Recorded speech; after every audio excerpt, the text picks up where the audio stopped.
Is the windshield wiper noise going to make this unlistenable? It depends. Sometimes the muse of the windshield wiper, it's like, it depends how steadily it's raining. Like if it rains steadily and I keep this on fairly steadily, it starts to calm down. Maybe. It is not calming down. It's not calming down. I fear this is bad. All right, so this could be bad.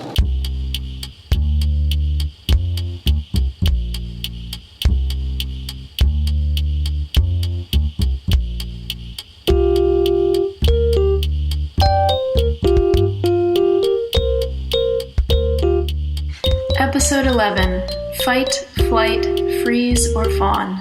In this episode, your hosts Steve and Mal ruminate on threats and the panoply of possible human responses. Whether it's a bear or too many emails, isn't it nice to know you have options? Strap in for The Ride to Redacted. Please be advised there are occasional cuss words in these episodes, so now you know.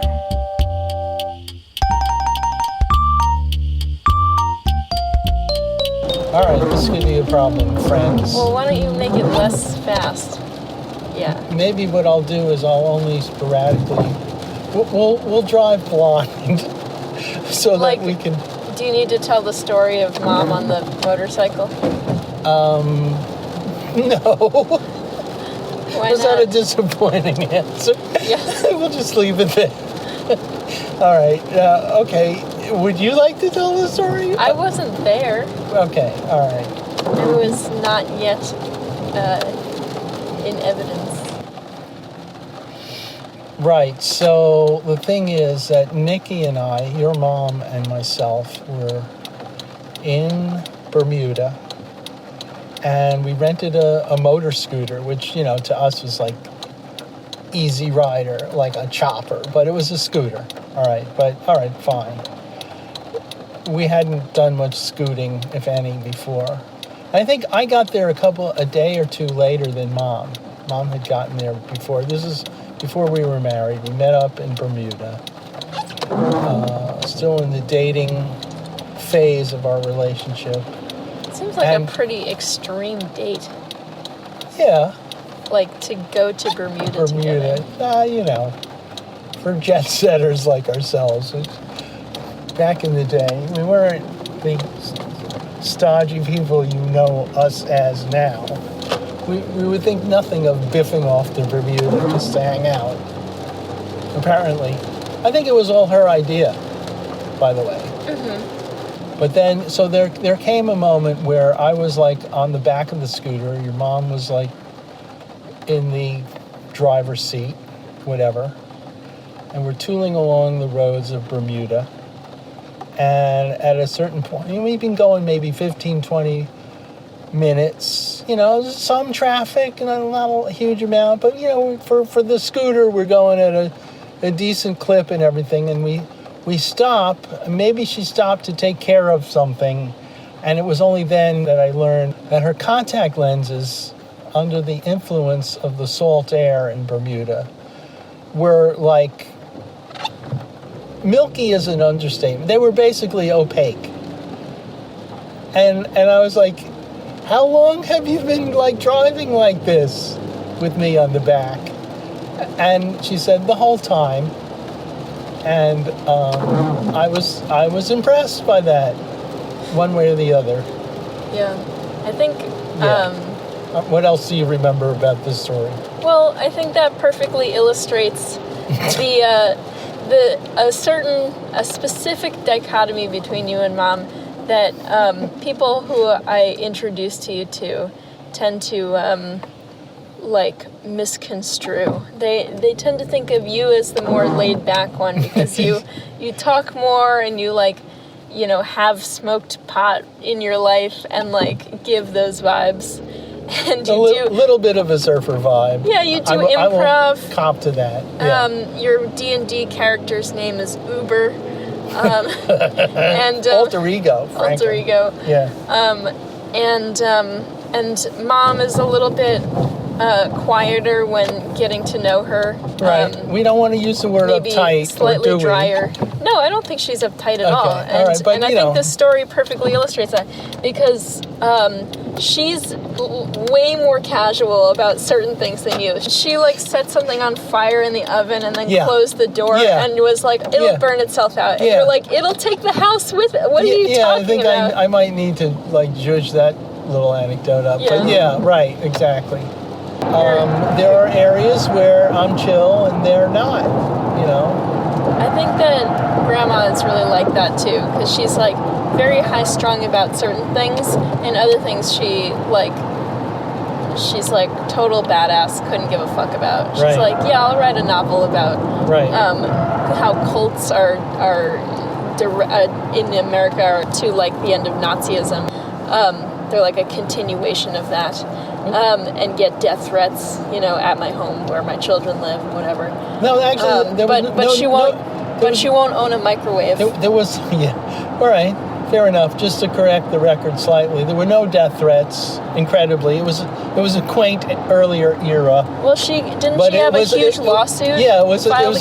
like $2 million worth of lawsuit. Yeah. Right, instead of death, in lieu of death threat. And she was like, no sweat. Well, that's not exactly true. She was like minorly sweating. I think there was a certain amount of involuntary swallowing that went on.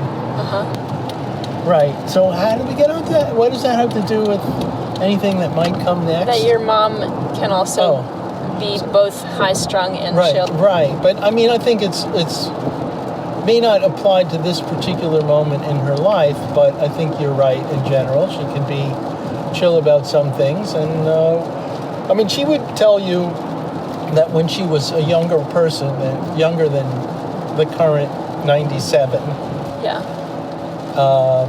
she was more highly strung. Yeah.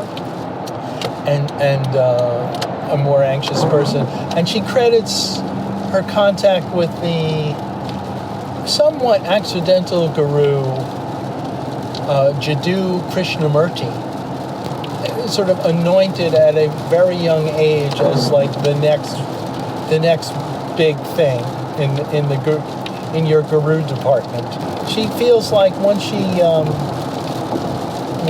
had contact with him, he calmed her way down. You know, his things were, you know, don't struggle with yourself to like completely try to like strangle your anxiety. Just listen to it. Yeah. Pay attention. Don't you usually go that way? I do. I went the wrong way. Oh. Fuck. Okay, well, so what would Krishnamurti do in this situation? So who in the car knows the route, huh? Not I. So... What if we want to get really Buddhist? If we want to get really Buddhist, what? Then the right road is the one that you're currently on. Yeah. There's a lesson here somewhere. I'm not sure what it is, though. I've forgotten what it is. But this guru is talking to Grandma. The guru's talking to Grandma, Krishnamurti. And he said to listen to your anxiety? Yeah, just listen to what's going on. Pay attention and don't judge it. Yeah. Don't like seize up and judge yourself and all that.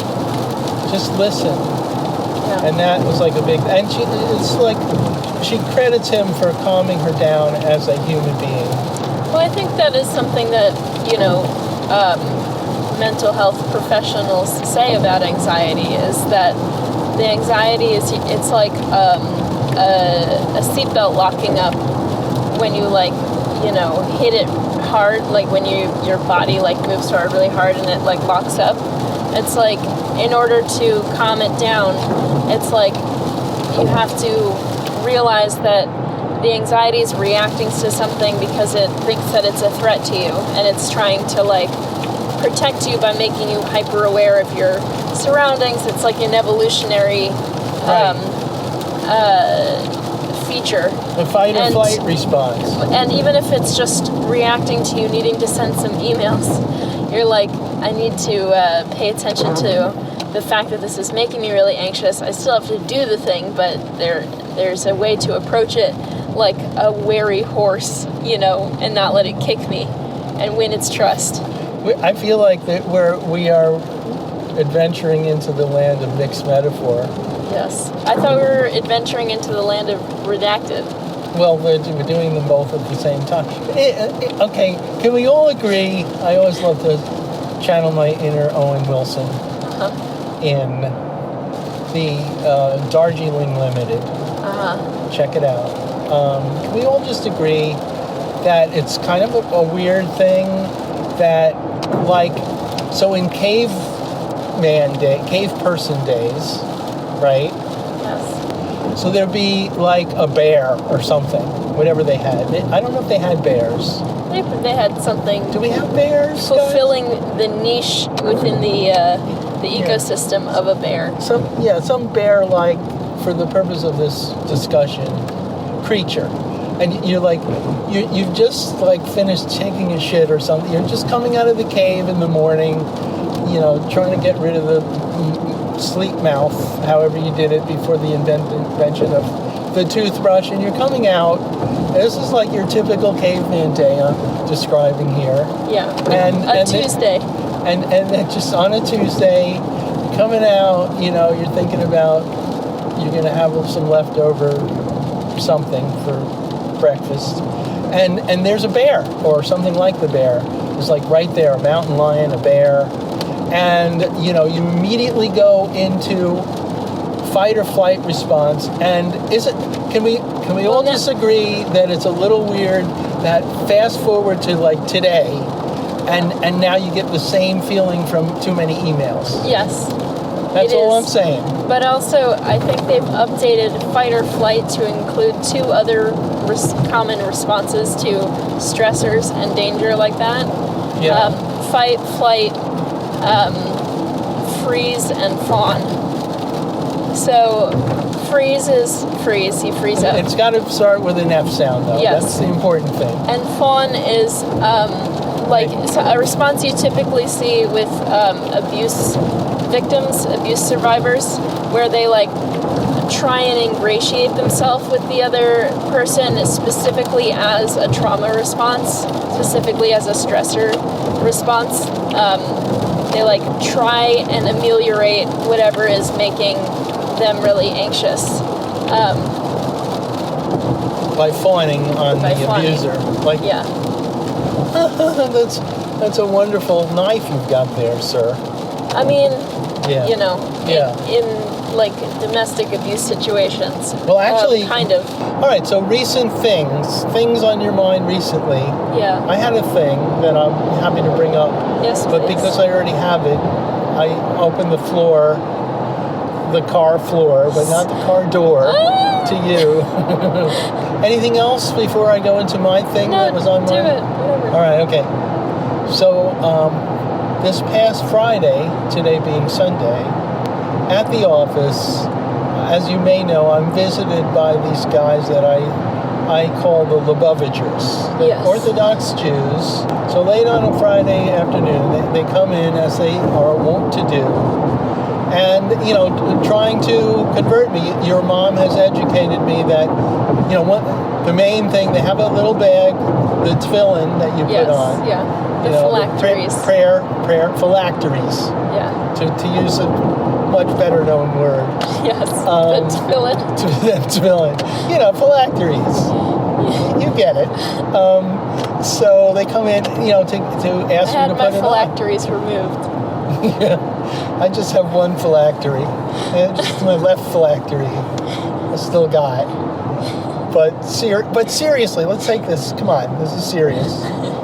Let's not joke around.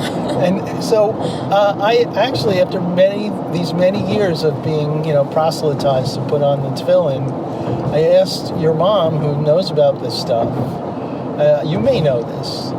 I did not know this. Why is that? Obviously, it's important to them, and it's like a mitzvah. Yeah. They get credit with God, and blah blah blah, and it's good, and it's part of their mission. And they probably will never succeed with me because I'm just not. I don't really proselytize that well normally. Is what I'm saying. Anyway, they come in. I asked your mom, why, what's the deal? What is it? What do they get? And she said, totally, she knew. And it's about, like, the more people, every time somebody puts on tefillin, that hastens the moment when the Messiah will come. Did you know this? No. Yeah, so that's what it's about. So, all right. With the number of people they've gotten to do it, surely the Messiah has been and gone by now. Yeah, well, apparently you got to keep doing it because Messiah ain't here yet, dude. So, fine. So these are somewhat youngish yeshiva buchers, you're basic Lubavitchers, whatever. I think they study in a nearby town. There's a place. And the three of them are there, and they have the bag for the tefillin, but they don't even ask me anymore. It's just like, okay. But, they do, like, next best things with me. So this time around, Elad says, would you like us to, tell you, a little story out of the Torah? And I said, no. But I said to him, here's, I think, let's do a compromise, all right? Why don't you tell me what the story's about? And then I will tell my wife, who they now know is, very learned in matters Talmudic, etc. I will then, when I go home, I'll tell her and I'll ask her to tell me about it. And that way she'll be happy and you'll be happy. And they were like, fine. So the guy says, it's about joy. And he goes on to explain a little more that he says, if you're working, he sees me in my office.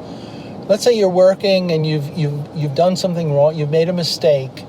Don't feel, and there's negativity in your thoughts. Let it go. And I thought, that's not, so they said they wished me joy. And I said, back at you, on the Friday. And have a joyous week and weekend and everything. And great. And so there's that. And that's part one. I realized late in the day, I had been for a moment in this, joy mode because of the benevolent visit from the Lubavitchers who are simply trying to bring about the Messiah. And at the same time, I was like, when I thought about it just a little after they left, it was like, but there's the Real ID Act, and I hate that, and I was like furious. So this is all my way of bringing up what's on my mind lately is, like, how do you reconcile the absolute fervent commitment to live with joy and to have the joy that, after all, not one but three Lubavitchers have wished upon you, and then deal with the Gestapo Real ID Act anger, but the other thing is, like, the deeper message is, as Elad was saying, it's like if you have negative thoughts, get rid of it. It's like they do you no good. You got to mellow. And this gets back to what you were saying about Mom and me having our different anxieties and the things that stress us out. It's like, all right, you're going to have stressors, and it's like incumbent on us to like deal with them, especially lately. Mm-hmm. And so we got to find a way of coping that we don't just like blow a gasket about stuff. So I don't expect you to solve all this, but any observations, your thoughts? I have some advice, which is seek joy. Like Dan Savage wrote on this when he wrote about the AIDS crisis. He said, we would get up in the morning, we would protest and riot all day, and then we would go home and change and go out dancing. And then, the next day we would have a funeral, and then we would have protests, and then we would go out dancing. And he's like, the dancing kept us able to fight. And if you're burning yourself out by being like, I'm not allowed to be happy because everything is terrible, or my focus has to entirely be that, you're going to completely burn yourself out. You're not going to be able to continue. You have to seek joy. You have to find your community. Go outside and find your community, or find them wherever they may be. If you're in sort of an isolated area, that might be online, or your community may not be other queer people where you live, but find one person, or find, whatever. An ally. Yeah, that allows you to be joyful and to share joy with somebody else, and to also confide your sorrows, and you can continue to fight the good fight. I mean, I think that's it. I love that you're saying it, and the way you're saying it. It does remind me, inevitably, thematically, of those Lubavishers that came to visit me. Yeah. But you're not asking me to put on tefillin, at least not yet. Actually. Well, there's something that I've said to you before. I don't know if it's been on any of the recordings, but that specifically about my students, but also non-second graders also, which is that people need to expand their discomfort tolerance. Because my students, at the slightest discomfort, they flinch away from it, they hate it. It's like, it annoys me, even though I want to be sympathetic to them, because they flinch away from what now? Discomfort, any kind of discomfort. So I'm like, if they're bored, they'll start acting out. And if you have a little practice with it, not that you should, be like pushing your kid over to skin their knees or anything, but like, if they're going to be a lot more independent, they're going to be a lot more able to handle things that life throws at them without melting down. And that's not, me saying parents are coddling their kids these days. Just like that is an important life skill to teach. And also, as an adult, if you feel that you don't have a lot of that, you should challenge yourself to take more of that on board. I am loving all of this severely. One practical way that I can suggest to do that is to talk to somebody, as long as you feel safe in the moment and environment that you're in and with the person in front of you. Talk to somebody who you wouldn't normally talk to, because I've had some conversations recently with that specific goal. With that specific goal in mind, that have been nice conversations. There was this older woman on the train platform the other day. This was probably a few weeks ago, because I was wearing my winter coat, which is very bright and colorful, who approached me, and she was complimenting me on my coat, and I took my headphones off so that I could hear her. Normally I wouldn't even do that. And she asked if she could touch my coat. I said sure. And then we ended up sitting next to each other on the train for a couple of stops. And we just talked, and she was this older woman from Italy, and we were talking about fashion, and about her brother, and how his personality kind of changed once he got married, and we talked about lots of different things. She asked me if I was married, and I said no, not yet. And she said, "Are you living with your partner?" She used the word partner, and I said yes. And she's like, "So you're basically married." She was like, "If you can live with a person, that's the whole thing." What the fuck were we talking about before? I want to say about talking to strangers. I need to bring up, at least briefly, that lately I noticed that I've taken to really leaning into having fun, personal as possible conversations on the phone with technical support, customer service type people, specifically at Verizon. Yeah. I had this... You think they have the most thankless and menial job I don't in the know. world? Whatever it is, and also they've been helping me lately. I had modem and router problems. Well, that tends to happen to someone your age. Yeah. Oh, yeah, your router's going. You need to get that checked. Yeah, well. Every 6 months. Yeah. But anyway, I discovered, I said, you're from the East Coast, aren't you? Because he had this, like, definite, New York? He said, guess where? New York? No. Boston. New Jersey? No. Boston? No. Rhode Island. So I discovered by the end of it, I don't know his name, but the conversation progressed to the point where we were just like, we were so close to ending, like, I love you, man. Hey, stay golden, pony boy. Just about. I mean, by the end of it, I'll just give you an excerpt. We'll tell you everything. I said, your daughter is lucky to have you because my God. You are so supportive of her soccer. Wow. This is where we went. And do you want to be my best man at wedding? Look at the cherry blossoms on this car. Sorry. Look at the pink cherry blossoms on that car. Or don't. You're driving. It's fine. Yeah, I'm driving. Whatever. It's fine. You didn't even look. All right. So we're now near the end. We are at the end. The end of this particular journey. Yeah. Where we have, I think we've got something. I think we so did. Too. We got there. First of all, we had an extra 20 minutes, but yeah, well, we got there. I think that hurt more than it helped. Yeah. All right. Stay safe. I love you. I love you. Safe. Get home safe. Okay. Discomfort tolerance, huh? Mm-hmm. Wow. Do you want to stop the...